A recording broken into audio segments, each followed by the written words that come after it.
Ideal Protein is a doctor-designed, coach-led ketogenic weight loss protocol that uses food as medicine to empower you to lose weight and live your healthiest life. And welcome back to the Livingston Parish News Weekly Show. This is Group Therapy. This is actually episode 13. I know I said it was episode 13 last week. I was incorrect. This is episode 13. We're still missing Mr. David Gray, trader.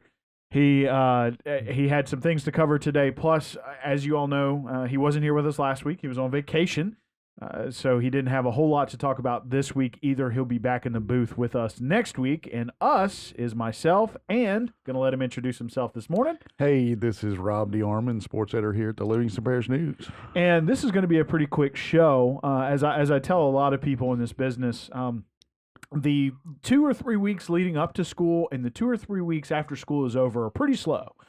Even for government, it's kind of slow. So not a whole lot to talk about today. Rob's got some breaking news for you folks with regard to Denham Springs High School. We'll get to that in just a second. I'm going to run through my headlines real quick.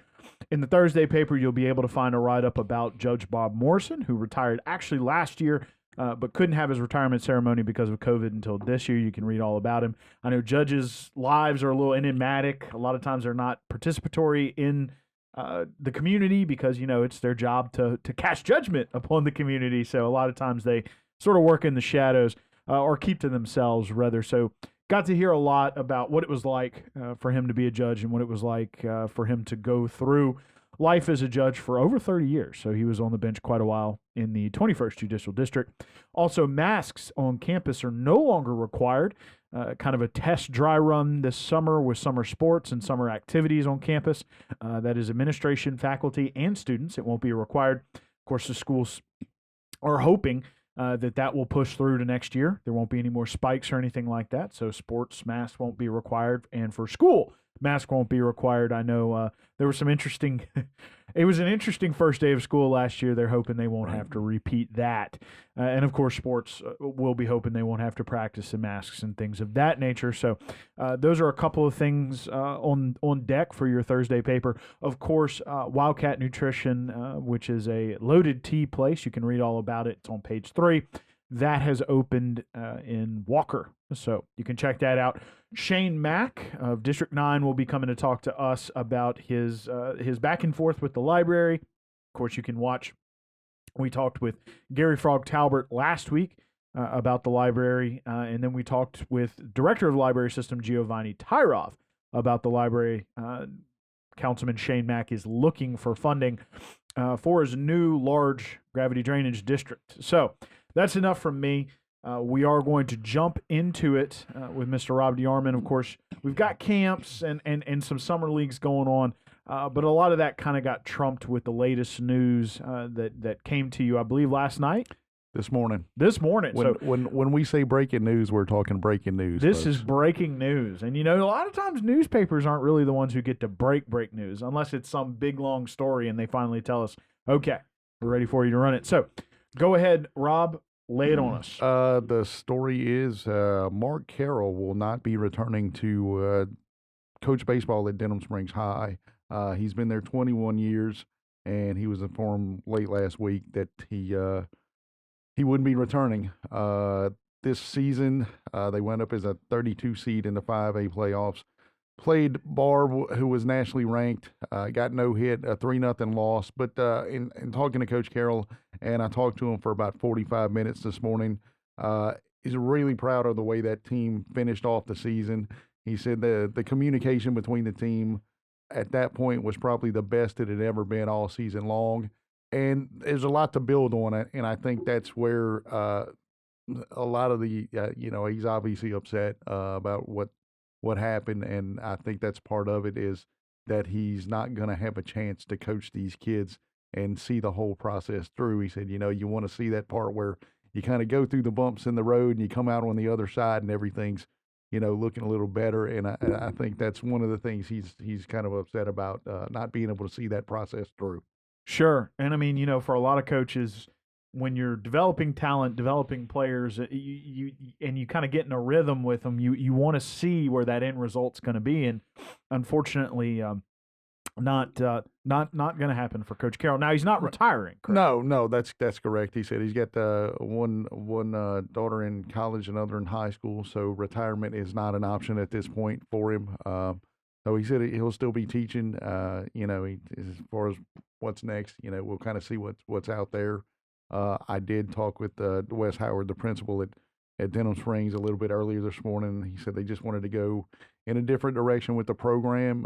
He said Trave Hopkins, who is an assistant right now, will be heading up the program. I was able to watch them Thursday night in the opener of the Woodbat tournament, and you could kind of see that it's the same group of guys, but you could see kind of that bond. It's still there, and that's what Coach Harrell, like I said, was really excited about, was just being able to see that kind of come together, and it's carried over, which is a good thing for the program. Sure, and it's interesting. You can call Mark Carroll almost a staple of he's coached football and he's been the head coach of baseball almost 20 years. Yeah, they're 21. 21 years, so over 20 years. Yeah. And he's also coached football as well, on and off throughout his tenure there. So there was I know that he told you there were some kids that were shocked, there were some kids that were upset. There'll probably be some people in the community that'll be a little taken aback by the news. I know that it's kind of taken off. Over 1,000 people have already read it, and it's been up about an hour. So clearly big news within the community. Yeah. So you've talked to Coach Howard. Principal Howard. Right. He gave some indication on who's going to be stepping in, but did he give any indication, will that be an interim position, or is he going to stay? He just said at this point, and this is how it was phrased, at this point, Trave Hopkins is in charge of the baseball program. Okay. That's where it is at this point. And Coach Hopkins will be taking over at an interesting crossroads for the program. They've had some up years, some down years. This year, I think, as you mentioned, going to be bringing in a lot of lower classmen to participate on a more carry a more hefty weight, I guess you can say. They had a lot of upperclassmen leave last year. Also, bears mentioning, coming in at a crossroads when suddenly the program is going to be pulled on campus, which has not been the case in the past. Right. A lot of travel to and from North Park, of course. Those were the fields. North Park had a partnership with the school to allow them to use the large field on Ben McDonald Road. Of course, softball in the same position. Did the principal bring up any mention of that? Did Carroll bring up any mention of that? No, and that didn't enter in the conversation at all. Okay. I don't know how much of a role that plays, but obviously it's a big change for facilities at Denham. And I think that's the goal, is to get everything in that one concentrated area where you don't have to go that far, and it's a true home field advantage for them.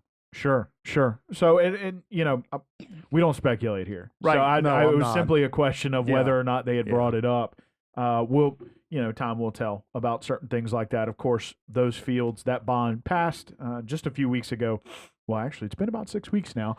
And time flies, right? Yeah, always. They are, and speaking of flying, they are flying through that project. I know that final plans will be due by the middle of June. They're hoping to bid it out and start construction in July. So that's going to be interesting. They are blowing and going, trying to get that done. So it'll be interesting to see what happens, especially with probably the most affected will be track, baseball, and softball. Track, of course, having never had a track before ever, and baseball and softball being moved on campus. So, any other news that's come out since we've released that first story, other than your conversation with Wes Howard? No, I mean that's pretty much it. And like I said, we've got the story, and as we I guess we stopped for a little bit. I'm still working through the interview a little bit. So just keep checking back on the story. It's going to be updated periodically throughout the day, and as we get more information, we'll keep you updated on that. I guess the other part for this, I mean, we touched on it. Lots of sophomores started that game with Barb, young guys. 3-0. They're nationally ranked. They've got a lot to build on here. I think that's the biggest thing. The cupboard is not bare, like when I talk to Coach, and always have good conversations with Coach Carroll, and it's one of those things, man. These are not the stories you want to do, Sure. but you have to do them. And believe it or not, a lot of people who know Coach Carroll may not believe me, but he likes to talk. He does. He and I used to be neighbors, and I used to see him out there all the time, wave to him. He was on the phone with somebody talking baseball. Yeah. He likes to talk baseball. Maybe I should clarify that point. But we do wish Coach Carroll well. Obviously, a big part of this community Absolutely. for the past 2 decades, the 2000s and the 2010s. And Coach Hopkins will be taking over. Anything else? And I know you've been out there doing camps, and has 7-on-7 starts this week or next week? Next week. Next Wednesday. So we'll be out there. Like I said last week, the 3 5A schools are all hosting their own events. There was a couple times a couple years ago where maybe you could go and get 2 or 3 teams in one spot. That's not going to be the case this summer. So we're going to have to pick and choose where we go. It's part of the deal. But if I don't see you one week, I will definitely see you the following week or the following week. He's hustling, folks. We'll figure it out. He'll be there. He'll show up. We'll get it done. The other part is that the all-state baseball and softball teams are coming out from the sports writers this week. So keep an eye on that. I'm sure we'll have several athletes who will pick up those honors. So like I said, just keep looking, and we'll take care of it when it gets here. Okay. And be on the lookout for some of those photo galleries from those camps. Right. They'll be online. And, of course, baseball and basketball summer leagues are ongoing. Had a little non-local brawl going on at the basketball game. But no Livingston Parish Totally teams involved. unplanned. Thank you. We appreciate that. So, and again, we appreciate you, sir, taking the time to talk with us today. If you go ahead and introduce yourself.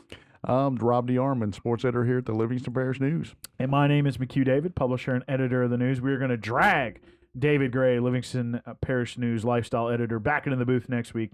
He'll have some things to talk about, quite a few things going on We're this week. We're going to have to show him what to do. I know. We're going to have to we had a rapport going. Yeah. And he just had to break it up. So I hope he listens. I know he listens to these. I don't know how much attention he pays to them. I hope he knows that we got calling it now. him out. We got it now. Yeah. So, again, appreciate Rob taking the time today, and appreciate you guys out there listening. Please remember the news is on Facebook, Twitter, LinkedIn, Instagram, and YouTube. We are once a week in print on Thursdays at $7 a month to get that in your mailbox. We're also online, www.livingstonparishnews.com. We have a podcast page there where you can check these out, or you can find them on YouTube, Facebook, or wherever you listen to your podcasts. That's Google Play, Apple Podcast, and Spotify have them, as well as any other podcast platform. Our podcast page is hosted by Anchor FM, so please check that out if you will. Again, appreciate Rob joining us. Looking forward to having David Gray back in the booth next week, and we will see you guys next time.